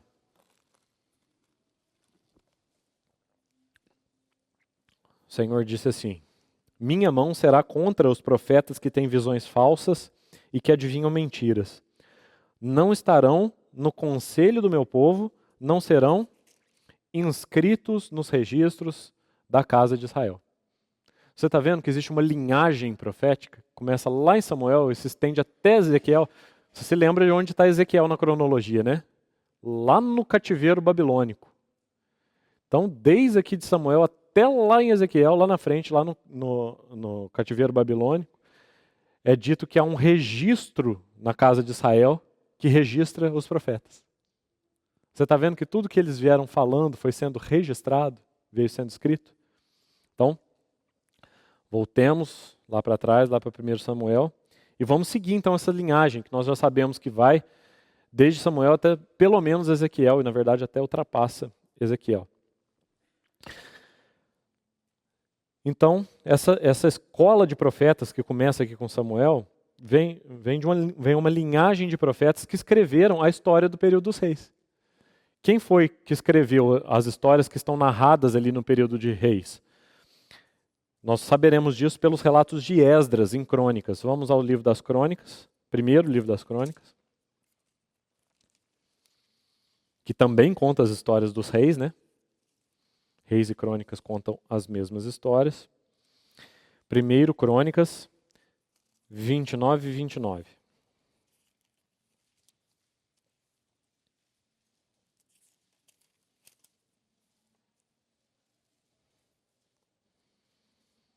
Olha só que interessante essa sequência. Então, todos nas crônicas aqui, nós vamos conseguir passar por ela rapidamente.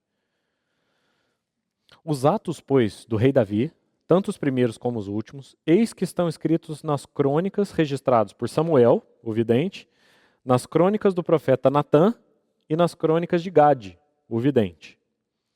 Segundo Crônicas 9, 29.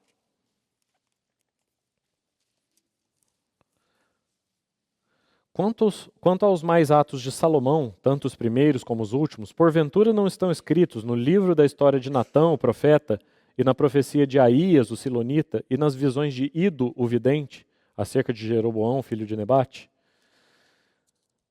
Capítulo 12, versículo 15. 12, 15. Quanto aos mais atos de Roboão, tanto os primeiros como os últimos, porventura não estão escritos no livro da história de Semaías, o profeta, e no de Ido, o vidente, no registro das genealogias? 13, 22. Quanto aos mais atos de Abias, tanto o que fez como o que disse, estão escritos no livro da história do profeta Ido. 20, 34.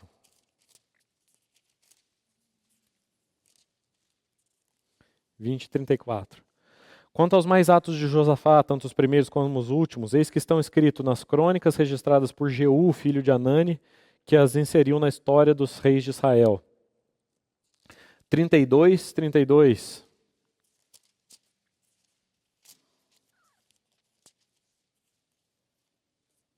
Quanto aos mais atos de Ezequias e as suas obras de misericórdia, eis que estão escritos na visão do profeta Isaías, filho de Amós, e no livro da história dos reis de Judá e Israel. Vamos direto para o último, tem mais uma, mas vamos direto para o último. 35, 27.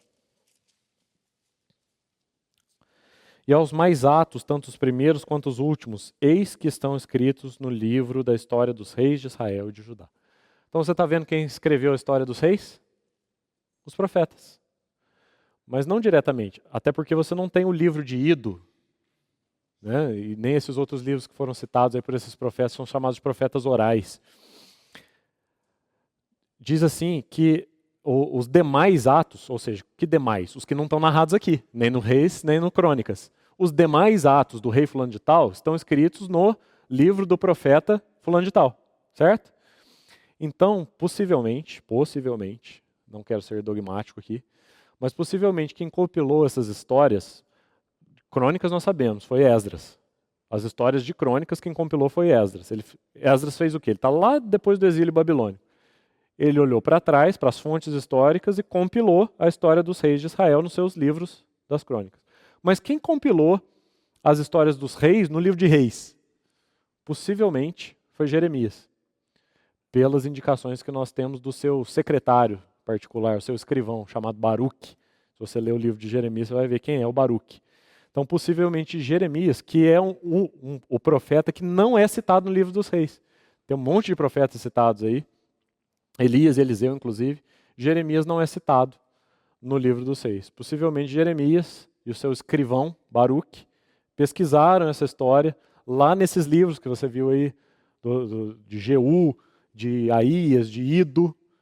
Ele pesquisou essas fontes, foi lá nos atos que cada rei praticou e compilou esses atos. E assim, das mãos de Jeremias, possivelmente, nós temos os 2 livros dos reis.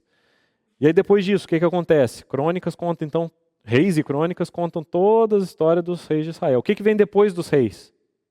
O exílio. E aí o exílio nós já sabemos, né? Tem todos os profetas nesse meio do caminho, né? Nós vimos lá na nossa linha do tempo cronológico, todos os profetas estão no meio do caminho. E depois do cativeiro babilônico, nós temos os 2 últimos livros históricos, Esdras e Neemias, e os 3 últimos livros proféticos, Ageu, Zacarias e Malaquias.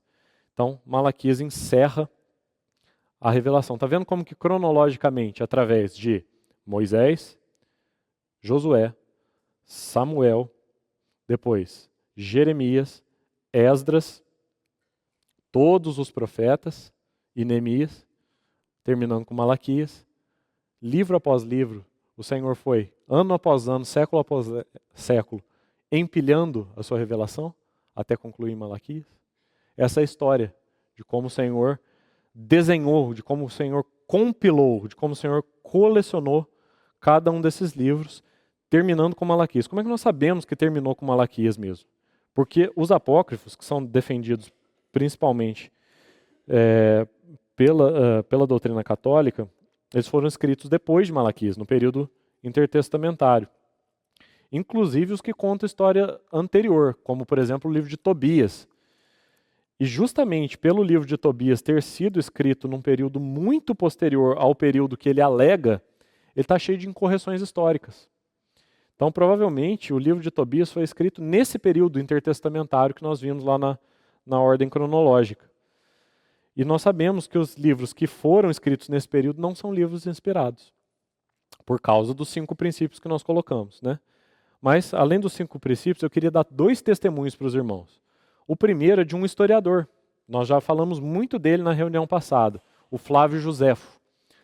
Flávio Josefo era um historiador, ele não estava escrevendo uma obra espiritual, ele estava escrevendo uma obra histórica. O seu livro se chama As Antiguidades dos Judeus, para os romanos. Então ele estava contando a história dos judeus para os romanos.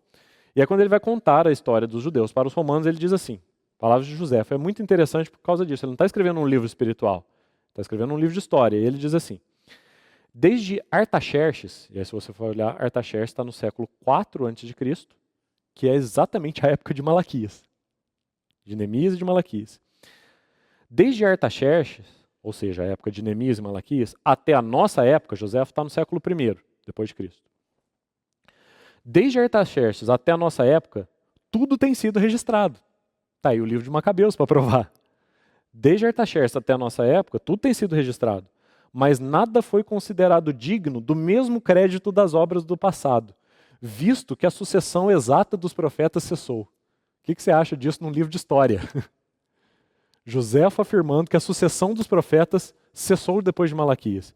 E o Talmud é insuspeito, né? O Talmud é um livro judeu, não é um livro cristão. Os judeus, no início do cristianismo, odiavam os cristãos.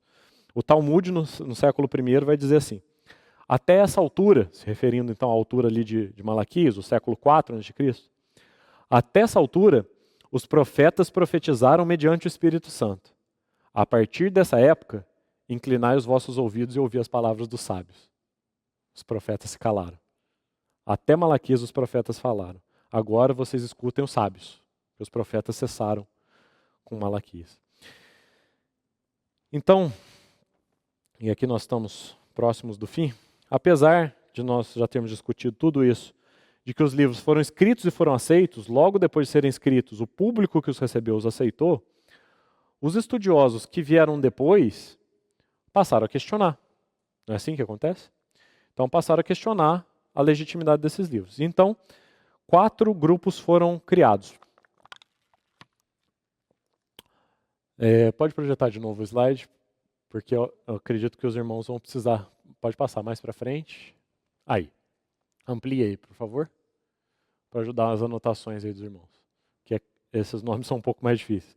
Homologúmena, antilegômena, pseudepígrafos e apócrifos. Então, os estudiosos que vieram depois e começaram a questionar a canonicidade dos livros, separaram nesses 4 grupos.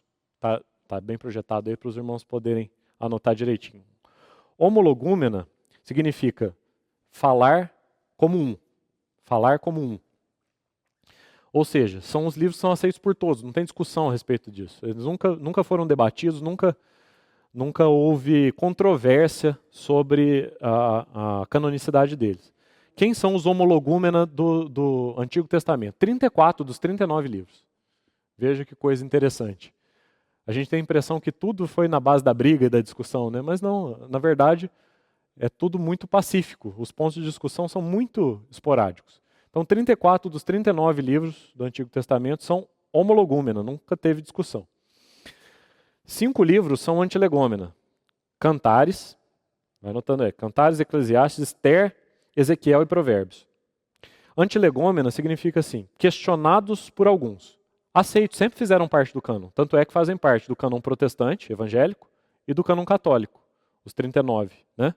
Esses 5, inclusive, fazem parte do cânon evangélico e fazem parte do cânon católico. Mas, ao longo dos anos, eles foram discutidos porque Cantares era considerado um livro muito sensual, e até então que ficasse bem entendido que a mensagem de Cantares não era uma mensagem sensual, mas era uma mensagem sobre Cristo e a igreja. Então o livro foi definitivamente aceito no cânon. Eclesiastes era considerado um livro muito pessimista, né? Porque tudo é vaidade debaixo do sol. Mas aí você lê o capítulo 12 e você vê que Salomão conclui que de tudo que se resume nessa vaidade que é essa vida debaixo do sol teme a Deus. Então, na verdade, o livro de Eclesiastes, que tem de fato um tom negativo, ele na verdade tem uma nota no final positiva. Então, de tudo isso que é vaidade debaixo do sol, teme a Deus. Então, o capítulo 12 mostra essa nota positiva e Eclesiastes foi de uma vez então aceito.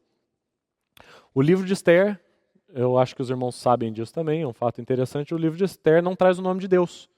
E por conta disso, ele ficou questionado se fazia ou se não fazia parte do cânon do Antigo Testamento. Mas apesar do livro de Esther não trazer o nome de Deus, ele claramente traz o dedo de Deus. E é isso que nós falamos sobre a mensagem profética. Porque se for assim, o livro de Ruth não tem a palavra amor. Mas é literalmente uma história de amor. A história de Ruth é uma história de amor. E não tem a palavra amor.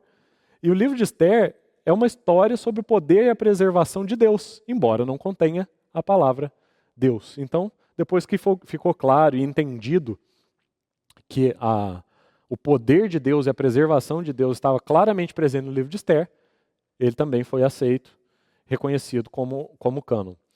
Ezequiel, a escola rabínica de Shammai, considerava que Ezequiel tinha conflitos com a lei de Moisés. E aí não era um problema do texto, era um problema da pecinha que estava lendo o texto. Então era um problema de interpretação. E quando ficou claro que, na verdade, Ezequiel não diz absolutamente nada que tenha contradição com a lei de Moisés, Ezequiel também foi permanentemente aceito no cânon.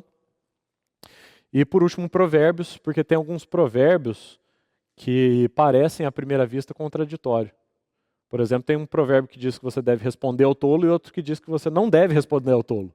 Mas se você examina com mais cuidado, você vai ver que tem situações em que o tolo tem que ser respondido e situações em que o tolo não deve ser respondido. Mas à primeira vista isso parece contradição, né? Responde o tolo ou não responde o tolo? Mas se você observar com mais cuidado, você vai ver que não há contradições. Então, o livro de Provérbios também passou a integrar permanentemente o cânon. Então isso é homologúmena e antilegômena. Os aceitos por todos e os questionados por algum. Agora, pseudepígrafos, o terceiro grupo aí, esses são os rejeitados por todos. São escritos sempre sabidos como falsos. Apenas a título de curiosidade, pode passar o próximo slide, por favor? Próximo slide. Aí. Esses são os Esses são os pseudepígrafos, aqueles que são sabidamente falsos. Eu vou dar um destaque aqui para a gente ir mais rápido, em dois ali que estão no grupo dos apocalípticos. Primeiro, Enoque e Assunção de Moisés. São dois livros sabidamente falsos, nunca fizeram parte de cânon nenhum, mas nós vamos ver alguma coisa sobre eles quando nós falarmos do Novo Testamento. Assunção de Moisés, Enoque é um livro apocalíptico mesmo, tem um monte de profecia maluca no livro de Enoque. E a Assunção de Moisés, porque o Antigo Testamento vai nos contar que Moisés foi assunto aos céus, né, para que os ossos dele não ficassem aqui na terra. Aí, como não tem a história de como isso aconteceu, alguém tinha que escrever, né?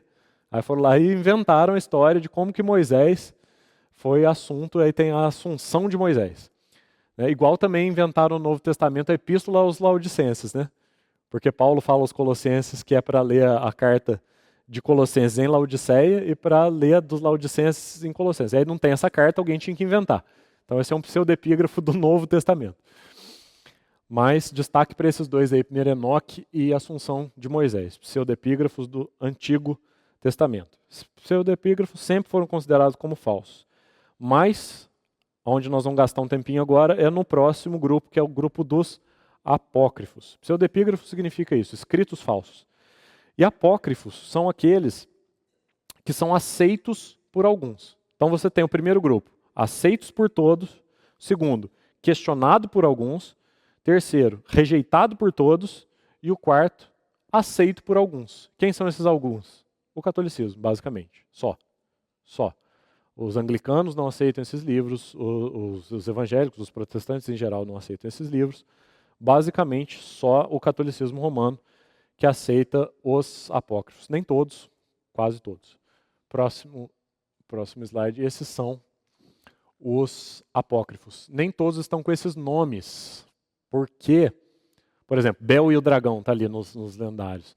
Ele não aparece lá na Bíblia católica, seja a nossa portuguesa, que é a Bíblia de Jerusalém, seja essa versão que é citada lá no alto do quadro, a versão de Douay Rheims. É uma Bíblia católica pós-reforma, né? Foi uma reação à reforma na Inglaterra, que expulsou alguns padres católicos da Inglaterra, eles foram para a França, e então eles fizeram a versão católica da Bíblia em inglês na França. Como uma resposta à expulsão deles da Inglaterra. Então eles não aparecem como Bel e o Dragão, aparecem como Daniel 14. A história de Susana, por exemplo, não aparece como livro de Susana, aparece como Daniel capítulo 13. Primeiro e segundo Macabeus estão ali, né? Cadê no histórico? Olha lá, primeiro e segundo Macabeus. Sabedoria de Salomão é chamado de sabedoria simplesmente na Bíblia Católica. O Eclesiástico é chamado de Eclesiástico, mas também é conhecido como sabedoria de Siraque. E são todos, olha as datas lá, ó, são todos do período intertestamentário, ou seja, depois de Malaquias e antes de Mateus. Todos esses livros foram escritos nesse período e nós sabemos que a voz profética cessou com Malaquias. Então, esse já é o primeiro indício. O que mais que nós sabemos? Por que nós temos razões? Quais são as nossas razões para rejeitar esses livros, os apócrifos? Primeiro, o Novo Testamento jamais cita um desses livros apócrifos, ou também dos pseudepígrafos, como sendo inspirado. Quando o Novo Testamento cita o Velho Testamento, ele normalmente cita assim diz a Escritura, ou segundo as Escrituras, ou está escrito. Não é assim que o Novo Testamento cita o Antigo Testamento? Quando o Novo Testamento vai citar um apócrifo ou um pseudepígrafo, porque isso acontece, por exemplo, em Judas, versículo 14 e 15, cita o livro de Enoque, que não está nem aí nos apócrifos, está nos pseudepígrafos, o quadro anterior. Cita dois livros, Enoque e Assunção de Moisés. Cita versículos desses dois livros. Mas não cita dizendo assim, está escrito. E nem cita dizendo assim diz a Escritura, ou segundo as Escrituras. Então, o fato do Novo Testamento citar, mas citar sem dizer está escrito, não confere autoridade a esses livros. Certo? Não confere autoridade a esses livros. O que a gente pode comparar? Eu preciso seguir aqui para nós terminarmos, e eu acho que o cânon do Novo Testamento vai ficar para a próxima reunião. Atos colecione as anotações aí para nós, por favor. Atos 17, 28, Paulo vai citar, na verdade 3 vezes Paulo vai citar poetas gregos, né? Dizendo assim, como dizem os vossos poetas. Uma vez ele cita, em Atos 17, 28, ele vai citar um poeta grego chamado Arato. Em 1 Coríntios 15, 33, ele vai citar outro poeta também, dizendo assim, como os vossos poetas têm dito. Ele vai citar Menander. E em Tito 1,12, ele vai citar mais um poeta grego chamado Epimênides. Então, 3 vezes Paulo cita poetas gregos, pagãos. Só que ele nunca vai dizer assim, está escrito. Ele diz, como vossos poetas disseram. Então, o fato de o Novo Testamento citar um escrito não confere autoridade a esse escrito. Só diz o seguinte, no meio dos escritos desse poeta grego, ou como Judas está citando Enoque, citando a Assunção de Moisés, no meio de toda a bobagem que essas pessoas disseram, isso aqui é verdade. Como os vossos poetas, que disseram uma porção de bobagem, vêm dizendo, esse ponto é verdade. É o ditado que nós acabamos de dizer aqui, até relógio parado está certo 2 vezes por dia. Então, no meio de um monte de bobagem, pode ser que tenha alguma verdade. Então, no meio dessas bobagens, Paulo cita uma verdade que Menander diz, que Epimênides diz, do mesmo jeito que Judas cita uma verdade que está lá no livro de Enoque, uma verdade que está lá no livro de Assunção de Moisés. Mas isso não confere autoridade ao conjunto da obra, certo? Se o Hitler disser que 2 mais 2 são 4, ele está certo. Não interessa quem disse, a verdade é a verdade, certo? Então, isso é a questão, esse é o primeiro ponto da questão de por que nós devemos rejeitar os apócrifos. Próximo ponto. A própria comunidade judaica jamais os aceitou como canônicos e até hoje não fazem parte da Bíblia hebraica. Eu citei para os irmãos o Talmud, né? O Talmud do século I diz que esses livros não conspurcam as mãos. E até hoje, no nosso século XXI, eles continuam não fazendo parte da Bíblia hebraica. Nenhum concílio da igreja os considerou canônicos até o século IV, por causa da influência principalmente de Agostinho. Esses livros foram incluídos. Jerônimo discordava fortemente de Agostinho. Jerônimo foi quem traduziu a Bíblia para o latim, a famosa Vulgata Latina. Ele foi o tradutor para o latim vulgar, ou seja, o latim corrente, o latim que todo mundo falava, a Vulgata Latina. Foi traduzido por Jerônimo. Literalmente, esses livros apócrifos foram incluídos no cânon por cima do cadáver de Jerônimo. Porque ele, quando vivo, quando ele escreveu a tradução dele, a Vulgata Latina, ele se recusou a traduzir esses livros. Aí depois que Jerônimo morreu, por cima do cadáver dele, esses livros foram traduzidos e incluídos no cânon do Antigo Testamento. Eles não reivindicam ser proféticos. Lembra dos princípios? Se você olhar para esses livros, Macabeus, primeiro Macabeus, segundo Macabeus, Tobias, Judite, esses livros não reivindicam ser proféticos, eles não clamam para ser autoridade divina, e é evidente, se você ler os livros, que realmente não tem profecia nenhuma. Macabeus, como eu falei, primeiro Macabeus é um livro de história. Aliás, nesse sentido, primeiro Macabeus ainda é melhor que Tobias, porque Tobias tem erros históricos. Macabeus é uma boa fonte histórica, só não é palavra de Deus, mas é uma boa fonte histórica. Já Tobias, além de não ser palavra de Deus, tem erros históricos. Em Tobias 1, versículo 3 a 5, e Tobias 14, versículo 11, tem graves erros históricos. E pior de tudo, o segundo livro de Macabeus, capítulo 12, versículo 45, ensina uma das grandes heresias que persiste até hoje no meio católico, que é a oração pelos mortos. Aliás, inclusive deste assunto, deriva muito do que a Igreja Católica ensina sobre o purgatório. Porque você deve orar pelos mortos, porque eles estão no purgatório, para que ele possa sair do purgatório. A única fundamentação escritural que isso tem está em 2 Macabeus, que não é um livro canônico. Esse é o perigo de nós aceitarmos os apócrifos. Fazer doutrina em cima de livros que não são inspirados. Eu preciso encerrar por aqui. Na próxima reunião, que a gente vai falar da inspiração e da inerrância das Escrituras, a gente conclui com o cânon do Novo Testamento. Ele é mais curto. Eu penso que os irmãos já estão bastante cansados, já falei bastante. Eu queria concluir simplesmente citando o que Jesus diz em João 5. Isso é o mais importante. De tudo que nós dissemos em 1h40 de reunião, se os irmãos guardarem isso, eu penso que o nosso propósito está cumprido. João 5, 39. Por que é que nós importamos tanto com isso? Por que é tão importante para nós sabermos o que é a Escritura, o que não é, o que faz parte do cânon do Antigo Testamento, o que não faz, o que é inspirado, o que não é, o que tem autoridade, o que não tem. Qual é o motivo? Por que nós passamos 1h40 discutindo esse assunto aqui? João 5, 39. Examinais as Escrituras, porque julgais ter nelas a vida eterna, e são elas mesmas que testificam de mim. É por isso que a canonicidade ou não do Antigo Testamento tanto nos importa. O que tem de interessante, o que nos interessa em todos esses livros de Gênesis a Malaquias? Eles testificam de mim. Então é muito importante que nós tenhamos um testemunho verdadeiro acerca dele. E pela misericórdia do Senhor, através da ação soberana do Espírito Santo, um testemunho verdadeiro foi preservado ao longo dos séculos. De que maneira? Da maneira que nós conversamos aqui em tantos e tantos minutos. Quero, Senhor, que isso seja útil ao coração dos irmãos. Senhor, nós te agradecemos por esse tempo.